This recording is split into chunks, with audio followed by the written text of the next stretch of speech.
Welcome in 410 Sports Talk once again. James Haskell. Glenn Martin. You guys know us by now, but we're in the basement. That's right. And we're talking mock drafts today for the Ravens. Here we go. The combine is over.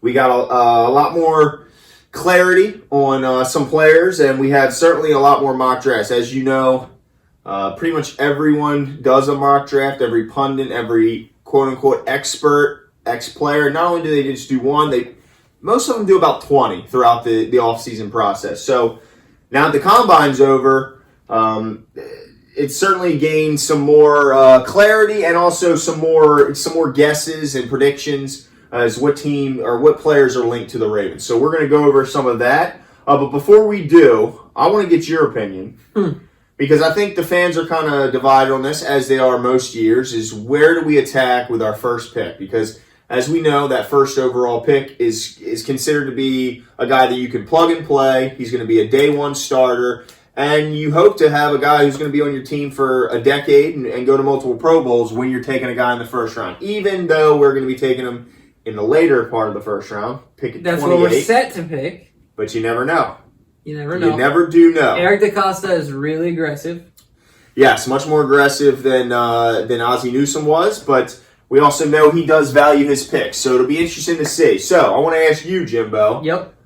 Which side of the ball do you want to see the Ravens attack with their first overall pick, offense or defense? This to me is a no-brainer. No-brainer. No-brainer. Offense. Offense.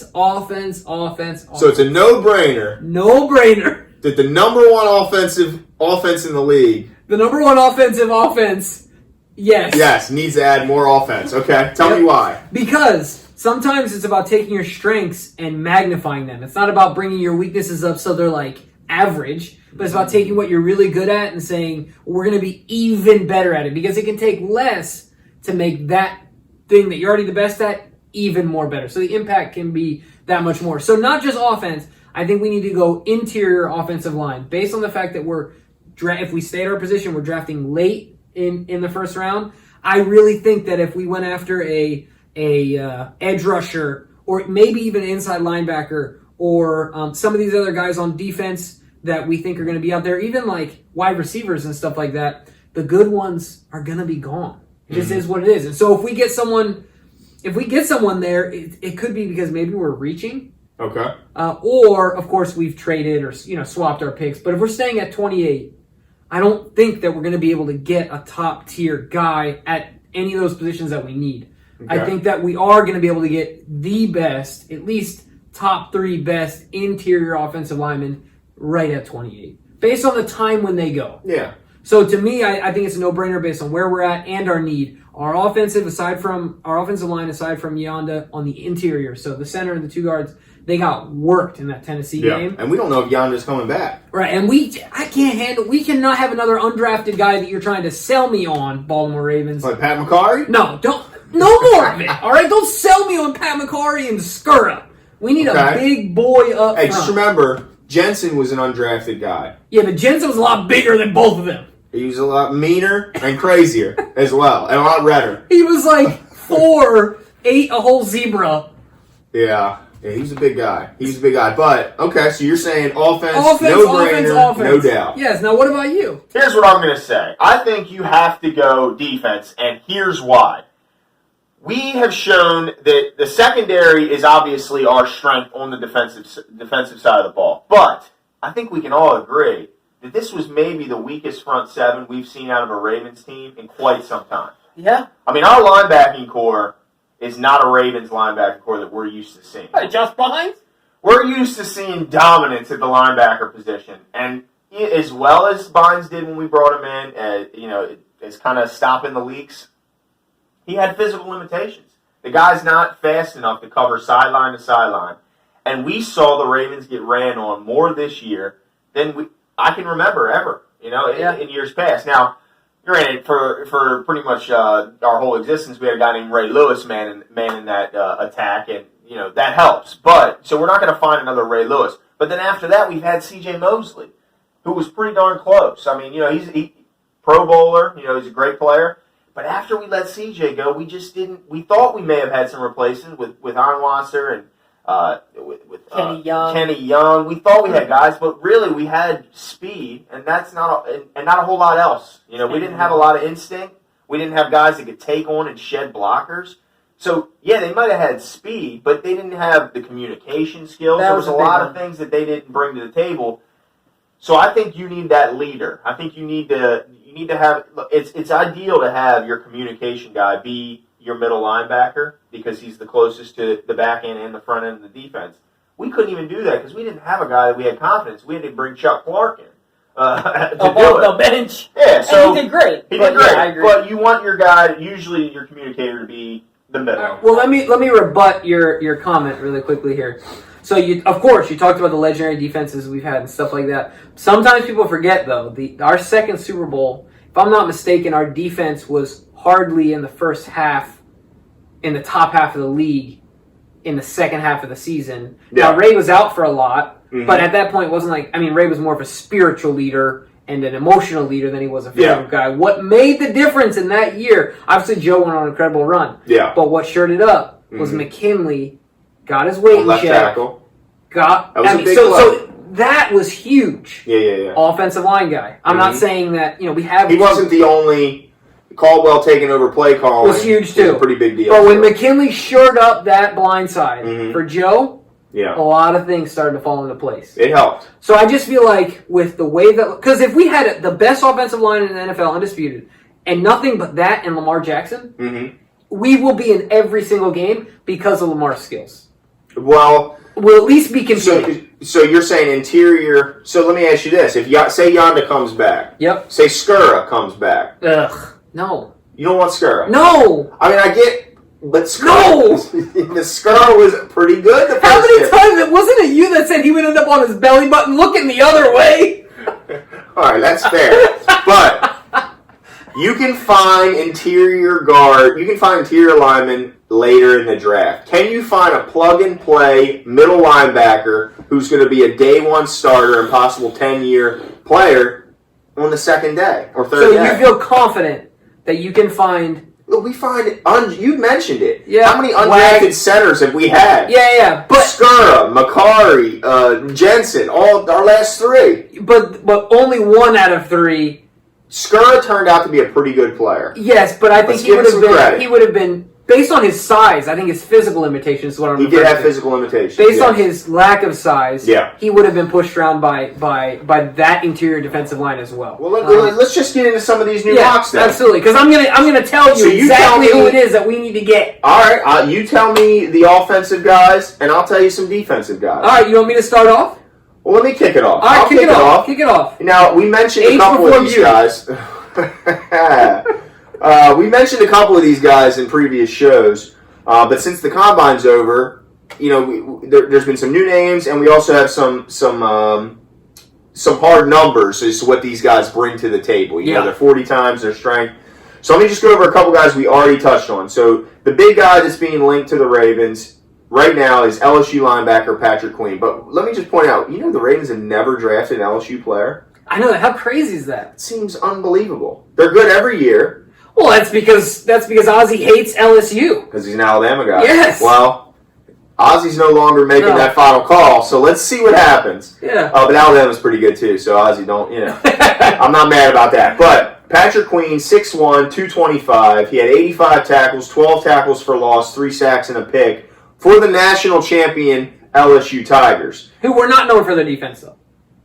They were pretty darn good. But their offense was the... Well, I mean, Joe Burrow, but they were very good on defense as well. Let's not act like they were slouches. No. But let me just say this about Patrick Queen. He ran a 4.50 40 and pulled a hamstring during the run. And he's 227, 6'1". So he's a big guy. Yeah. He ran a 4.5 with a pulled hammy. Imagine when he run full strength. So let me just say, also he had 12.5 tackles for loss, which I value because I want a guy not only that is fast and can cover, I want a guy that can stop the run. Yeah. The other guy who's been linked to us, of course, is Oklahoma's middle linebacker, Kenneth Murray, who has a lot of similarities between him and Queen. They're both fast. They have similar size. So them two are kind of the consensus middle linebacker guys that have been linked to the Ravens. So either one, I wouldn't be too upset. But let me ask you, what are some offensive guys that have been linked that you're looking at that you like? Sure. So specifically offensive line, I like this word that you used like a month ago, slobber knocker. Mm-hmm. That's what we want. Yeah, we want a big... I don't even care if he's got to get naked to count to 21. Okay? I don't care about his intelligence. Now, intelligence is... I've never heard that one, dude. You've never heard that? So, look. 21 took me a second, like, okay. Look, yeah. Intelligence is important at center. Yeah. But you can only... We've seen it with Skura. I think he's a smart guy. Mm-hmm. He's a small dude. Can't teach size. No, you can't. So, Cesar Ruiz from Michigan. Mm-hmm. He's 6'3", 310 pounds. Okay. And big boy? He's a big boy, and, I mean, think about it, he's not even in the pros yet. No. Right? So, I like him. He's a hardball guy, so he knows the family. You know he's got a scouting report on him. Exactly. I love that. And so there's got to be a lot of confidence coming from that. Mm-hmm. He's a center, and I just don't see him getting pushed around. He's dominant at the point of attack. He is a natural center. It's not like a guy we'd be trying to stick in there as a that was a college guard. Like Macari. Macari didn't play center since high school. Right. So there'll be none of that. Okay. Right. So I just want I want us to come up there with the most physically imposing offensive line in the NFL. Just dominate. Yeah. Absolutely. I'm about that. So that's what I want to see. Okay. That's the guy. I don't want to get into running backs because they're starting to link us with some other guys. I've been hearing, which is interesting. And the only reason it's interesting is because who they're linking us to. Yeah. And they're linking us to... Go ahead and tell them who they're linking us to. Yeah, Jonathan Taylor from Wisconsin.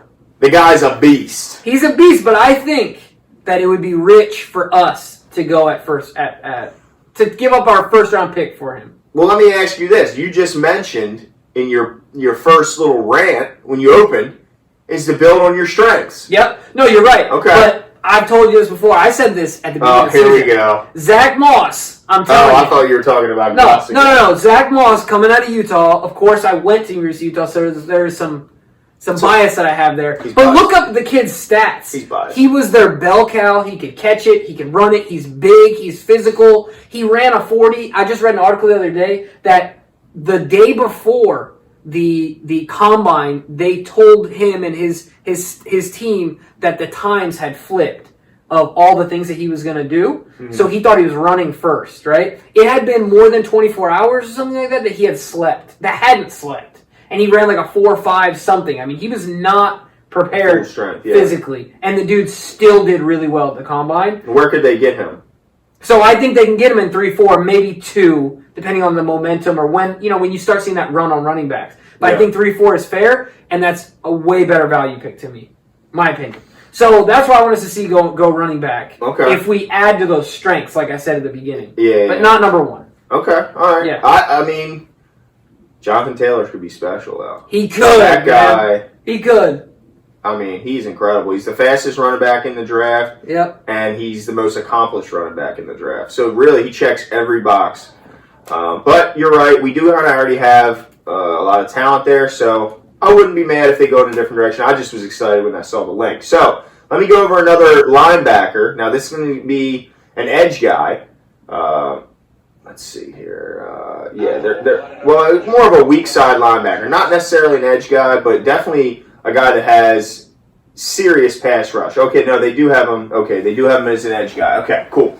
So, Zach Bond out of Wisconsin is getting a lot of people to link. I mean, I saw at least 3 or 4 mocks linking him to the Ravens. So let me just go over what he's 6'3", 235 pounds. Not a big guy. But he had 19 and a half tackles for loss and 12 and a half sacks last year. Phew. Yeah, so that's pretty incredible. What's his size again? Can you give me that size again? Yeah, he's 6'3", 235. So he's slight. Now, what worries me about him is that typically our linebackers are required to not just be pass rushers, but also be edge setters, run defenders.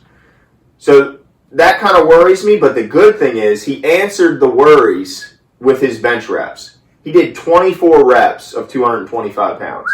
24. That's almost as much as I can do. Jeez, this guy. Which was third among all linebackers at the combine. And he has to be the lightest, if not one of the lightest. One of the lightest guys. Especially for an edge guy. Like, not inside, but definitely an edge guy. Exactly. So, and he has natural pass rush ability, and also is a good cover guy. I mean, he can literally do almost everything on the defensive side. So you feel confident that he's going to go in the first? In the first round? Yeah. Yeah. Because of his pass rush. Yeah. I mean, you have 12.5 sacks. You know, I mean, that's a lot of sacks. You know, I think he's a good player. I think he's a guy that can provide help in more than just one facet, which Wink likes to have a guy that can do multiple things. He can blitz, he can cover, he can play the run. He can pretty much do everything. You know me with linebackers. I just want linebackers. You do, dude. You are on the linebacker train. So I'm gonna stay on that. I want to see him take a Zach Bond, a Queen, or Kenneth Murray. You know, right now those are my three. I mean, I'm seeing some edge guys. I've seen Yetur Gross-Matos out of Penn State, who had 14.5 tackles for loss, including 9, with 9 sacks out of Penn State. He's another guy I've seen a lot of mocks linking us to. And the last guy is out of Boise State, edge guy Curtis Weaver, 6'3", 235, had 13.5 sacks. You know, another guy that could really, get after the quarterback and can really help us in case we do end up, with only one or none of these edge rushers right now with Judon and all the other guys. I'll tell you what, he's on that list, but I can guarantee you the Ravens will not draft him. Who's that? The Boise State guy. Why's that? Because Kamala? Yep. You think he's soured us? On Boise State. For sure. I totally think that. But, so I will tell you one thing. I will concede that I would like us to take a linebacker under one condition. Will not happen, but it would be fun for like the aspect of drama to see it happen. What? You said we have 9 picks. Yes. It'd be nice. I don't know where Simmons is going. Simmons from Clemson. Yep. The speedster. I've seen him as high as 4 on some mocks, and then around 6 to 8 on some other ones. But man, if we could take some of that ammunition and move up to go get this kid to be, like you said, our true point guard, our defensive point guard, all in one, Swiss Army knife. Okay. He's rangy. He's long. He's got the speed. He's got the ability to tackle. He played on a winning franchise. Do you have his combine results? No, I don't, but I can. I'm just curious what. Now I know the speed is. I'm overreacting. Yeah, I'm overreacting. Yeah, the speed is unbelievable. I mean, he ran. What was his? It was a 4.39. I mean, but it's not just that. Listen to this. So I'm not overreacting necessarily just to the 40, but listen to this overall. So NFL Combine results for Isaiah Simmons. Mm-hmm. He measured at 6'3" and 5/8, so he's almost 6'4". He's a big guy. That's huge. 238, 9 and 5/8 inch hands, 33 and 3/8 inch arms, and an 81 and 7/8 inch wingspan. He's huge. Yeah, that's insane. Posted a 4.39 40-yard dash. 3 reps. And a 39-inch 11-foot broad jump. He didn't test on the agility drills or the bench press. Interesting. Smart that he didn't do that because he's obviously got really long arms, so I guarantee his bench is not great. Right. But he can probably keep guys off because he's got those. The length helps because those guards and tackles are going to get them arms on you. You got to be able to shed. Look, I wouldn't mind. The one thing I'll say about you mentioned trading up. DaCosta mentioned he was miserable not having a second-round pick. Whew. So if it's going to cost one of those higher picks, I just wonder the cost. I would like to get the guy. I wonder his ability to cover the run. I don't want just a guy who's fast. Right. And you mentioned his length, which helps in certain areas and hurts in others. So, but look, hey, linebacker, man. You know me. I want linebackers. That'd be my only way. That'd be the only way. So you don't want Queen. You don't want Murray. They're pretty darn good. I know, but so I just feel like there's a lot of top tier offensive linemen that are going to be available in that spot. That I think that if you're going by best player available, they're better players, but only because of their position. Yeah, you feel it's more valuable. Yeah, at that spot. So that's what I think. Yeah. Okay. All right. Well, fair enough. Well, we will see. We will see who's right. I'm gonna be right. I mean, look, this is the Ravens here. Defense, linebackers. Come on. It's a new day. All right. So we'll guys let us know what you think. Leave your comments below. Who won? And our second camera went out again. You know what? It's all right. But you guys let us know who's right, whose side are you on. Yeah. Who you want to see the Ravens take, and then next time we're going to break down more than just the first round. We're going to go into the second, third, and even fourth round, and we're going to make our predictions. Yeah, we'll make our own mocks, so make sure to stay tuned. We're going to keep this thing developing as it gets closer and closer. So make sure to subscribe, hit the notifications button. Yes, please. And we'll talk to you guys soon.